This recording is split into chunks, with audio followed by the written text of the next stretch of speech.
Matheus, acho que nesse gancho tu pode pegar e conversar um pouquinho sobre essa questão. Você deve ver vários clientes aí que devem conversar contigo na Liberta, que estão pensando apenas em rentabilidade, não pensam tanto na volatilidade que às vezes acaba acontecendo, e muitas vezes querem isso para amanhã, porque hoje em dia todo mundo recebe as coisas tão rápidas, né, que querem ficar ricos em um mês ou dois, né? Qual que é o horizonte de tempo que vocês mais recomendam a maior parte, não apenas de investimentos de carteira mais longa, ações mesmo, como também para os fundos? E se tu puder depois conversar um pouquinho sobre a diversificação de fundos também, acho que vale a pena. Então, acho que como bom economista, eu responderia a pergunta do Bento dizendo que depende, né? Acho que o Gabriel pegou bem o ponto ali, de que a volatilidade do fundo impacta bastante no tempo que a gente quer ficar investido, ou que a gente deveria deixar investido o dinheiro ali dentro, né? Óbvio, se a gente está falando de um fundo de caixa, um fundo de liquidez, um fundo DI, assim, o prazo ele pode ser bem diminuto ali, né? O objetivo é bastante claro, que é ter uma referência no DI e superar esse benchmark. Mas à medida que eu vou subindo o risco na régua, eu tenho que ter mais condições de deixar mais tempo esse dinheiro investido, né? Então, até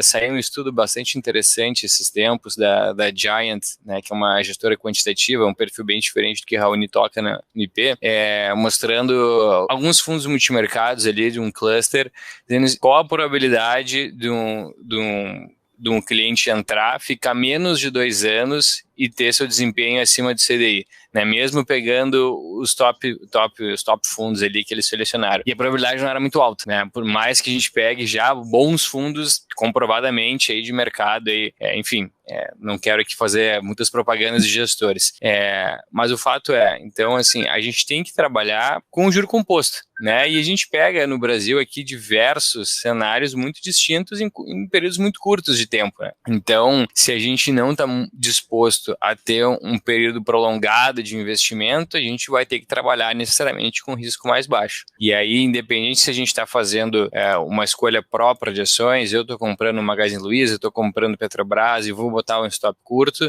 que na minha opinião isso pode diminuir bastante a rentabilidade da carteira de um cliente. Assim como eu escolho um gestor e eu vou delegar a esse gestor a escolha dos ativos que ele vai compor o portfólio, eu também não posso mês que vem ligar para o Raoni e dizer, pô, Raoni, caiu 2% do fundo, o que está acontecendo aí? Né? Isso. Não é esse o objetivo da gestão, né? E infelizmente acontece muito isso, né, Matheus? A gente vê que as pessoas às vezes ficam ansiosas e aí na primeira oscilação já querem tirar e já se assustam. Isso é ruim para o investidor e também deve ser péssimo para o gestor, né, Gabriel? Porque o gestor faz todo um planejamento também do horizonte de tempo que ele tem, e daqui a pouco ele tem que fazer uma saída necessária porque algum cliente decide sair. É complicado isso, né? Eu acho que é importante o investidor que está aplicando nos fundos ter um comportamento contracíclico também. Sim. Que em muitos momentos de volatilidade, de que está acontecendo, né, pegar o período recente, né, com tanta turbulência política, os ativos oscilando muito, esse é um período geralmente de oportunidades, né? Esse é um período onde quem investe genuinamente a longo prazo olha para esse ambiente atual e vê um ambiente de oportunidade, um ambiente frutífero. Sim. Então, acho que o cliente, o cotista, ele tem que ter um pouco desse pensamento contracíclico e, obviamente, aportando, né, continuamente. Eu gosto dessa visão, sabe?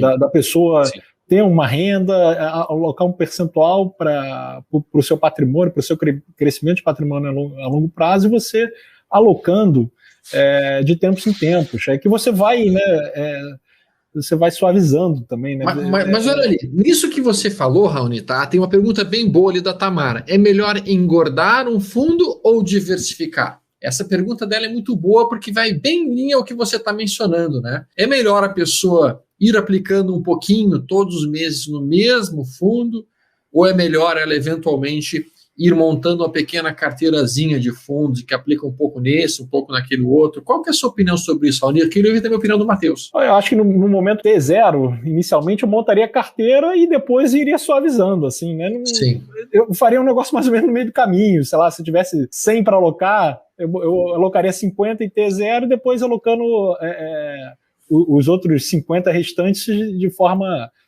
parcelada. Você consegue, porque o timing você nunca vai acertar, né? Se eu estou comprando uma cota boa. Então você vai suavizando. Eu pelo menos, inclusive, né, a gente quando recebe os dividendos aqui na IP, a gente reinveste, né? Eu recebo dividendo, reinvisto nos fundos sempre, continuamente. E às vezes eu faço isso, quebro em 3, quebro em 4. Você não precisa ficar preocupado em relação, caramba, será que eu estou investindo no ponto certo, ponto errado? Será que o mercado subiu demais? Você ignora esse tipo de variável. Perfeito. Leandro, a pergunta aqui que eu coloquei para o Matheus, eu queria depois que tu até desse uma ajuda, a Tamara colocou a pergunta no seguinte sentido: é melhor engordar tudo num único fundo ou diversificar em vários fundos, tá? O Raoni já colocou a ideia dele. Eu queria ouvir a tua opinião, também queria ouvir a opinião do Matheus nesse sentido, para que a gente possa ter realmente diferentes observações em cima disso. Eu gosto da ideia realmente de ir montando uma posição inicial, depois ir acrescendo eles progressivamente, um pouquinho cada um. Mas o que tu acha sobre isso, Leandro, por favor? Eu acho que a ideia de diversificação, ela envolve você não concentrar nunca, né? Mesmo que você tenha um gestor que você goste muito, um fundo que você goste, acho que não dá para colocar todos os ovos numa cesta só, mas a ideia de montar posições aos poucos, eu gosto. Do tipo, você gosta de um determinado ativo ou de um determinado fundo, você pode ir fazendo alocações aos poucos, até para não pegar exatamente uma máxima, uma mínima, né? Isso vale para uma diversificação internacional também. Uma das perguntas que os clientes têm poxa, eu quero, né, investir um pouco em dólar, faço o envio, né, no determinado momento, me ajuda aí a entender um fundo do dólar, e sempre que o dólar sobe, o pessoal quer mandar quando está muito perto da máxima, e daí quando o dólar cai um pouco, a postura vou esperar porque, de repente cai um pouquinho mais, aí eu consigo um campo um pouco melhor. Então essa lógica sempre vai ser problemática, né? A partir do momento que você escolheu diversificar, você tem que diversificar, e daí para você fugir dessa ideia de tentar achar o topo fundo, você vai alocando aos poucos. Aí você vai ter um preço médio melhor, né? Eu acho que isso serve para qualquer ativo. Matheus, vamos lá. Boa. Qual que é a sua opinião sobre isso, assim? Eu acho que tentar fazer um market time ali de fundos é algo bem complicado, né? Assim, da gente, agora vou botar um pouquinho mais, agora vou resgatar um pouquinho, agora vou aplicar um pouco. Só um minutinho. Para o pessoal que não entende o que é o termo market timing é um termo muito utilizado em mercado, que é o seguinte: você tentar achar o fundo ou tentar achar o topo de um determinado momento de mercado, tá? Então você, agora que é fundo, aqui é topo. Isso é market time, né? Que é o que o Matheus está dizendo que é mais complexo. Desculpa, Matheus, pode continuar. Não, imagina, obrigado pelo complemento. Eu acho que dentro, a gente como cotista tentando fazer isso, acaba sendo difícil, né? Então, e até porque o gestor já faz isso ali dentro, né? Então, se o Raoni hoje recebe uma enxurrada de capital, provavelmente ele não vai aplicar tudo hoje, ele vai entender, claro, tem as questões regulatórias ali, que ele tem que ficar um mínimo exposto em ações, mas se ele entender que não é momento, ele não vai comprar porque ele tem que comprar, ele vai deixar o dinheiro em caixa e vai fazendo as aquisições aos poucos, né? Então... Mas agora fiz um mind blow na minha cabeça, porque na verdade, assim, eu tenho certeza que o pessoal em casa tem a mesma angústia aqui, que é a seguinte, e até vou perguntar isso pro Raoni, porque ele disse que ele fazia isso quando ele recebia os bônus dele ou quando ele recebia os dividendos dele. Vai lá. Digamos que eu recebo um dinheiro. Então eu recebi 30 mil reais, que é o que eu tenho para poder investir. Aí vocês estão falando, cara, coloca 10 agora, ou coloca 15 agora e vai alocando os outros 15 nos próximos 2, 3, 4 meses, quando aparecer oportunidades adequadas. Beleza? Tudo bem. Só que eu não quero ficar com o dinheiro parado nesse meio tempo, né? Porque, exato. Assim, essa é a angústia que a pessoa tem, né? A pessoa está com o seu dinheiro ali e ela não quer deixar o dinheiro parado, até porque a gente tem aquela mentalidade da inflação muito alta lá das décadas de 80 e 90, então a gente não quer deixar o dinheiro parado. Onde é que fica o dinheiro nesse meio tempo, enquanto não entrou a oportunidade para alocar? Onde é que vocês botam? Estou espremendo vocês, né? Não, primeiro, Stormer, eu quando falei de 3 parcelas, 4 parcelas, eu não estou quebrando essas parcelas num ano, né? Eu estou quebrando essas parcelas num período talvez de um mês e meio. Basicamente, como é que eu faço? Mas o exemplo do Leandro foi ótimo ali em relação ao dólar, porque, caramba, essa é a variável que foi feita para humilhar todo mundo, né? Ninguém sabe para onde vai, e a melhor forma é você você parcelar mesmo, porque é muito difícil. Então, exato. Eu prefiro ir tendo esse horizonte de parcelas não tão longo assim, para não morrer também no custo de oportunidade do capital empatado, parado. Né? Eu gosto da ideia da gente definir assim, olha, vamos deixar por A mais B, eu entendo que 10, 12% de alocação no exterior é uma boa alocação. Quando essa alocação diminui ou aumenta muito desses 10, 12%, a gente faz ali o rebalanceamento, digamos assim, né?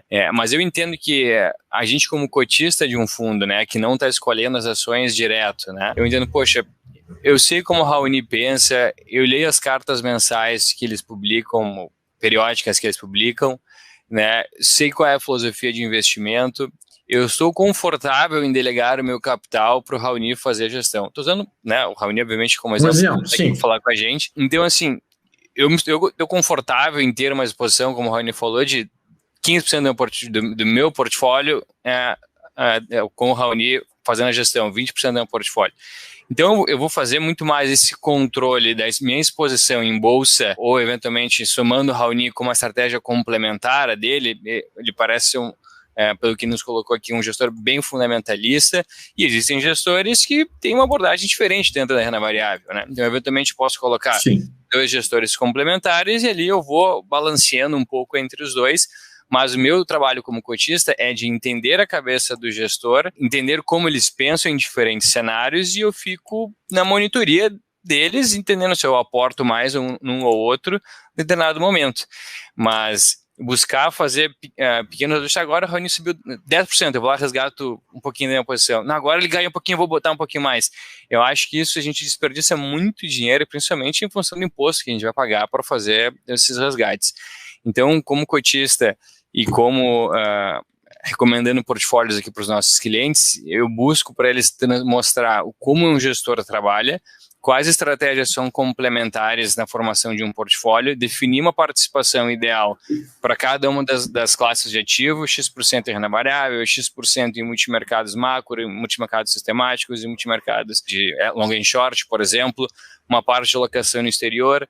Só que isso tudo é fruto de um trabalho posterior de primeiro entender qual é o objetivo do investidor. Né? Porque acho que esse tem que ser a primeira pergunta a ser respondida para entender qual é o portfólio ideal para cada um. Qual é o propósito dele, né?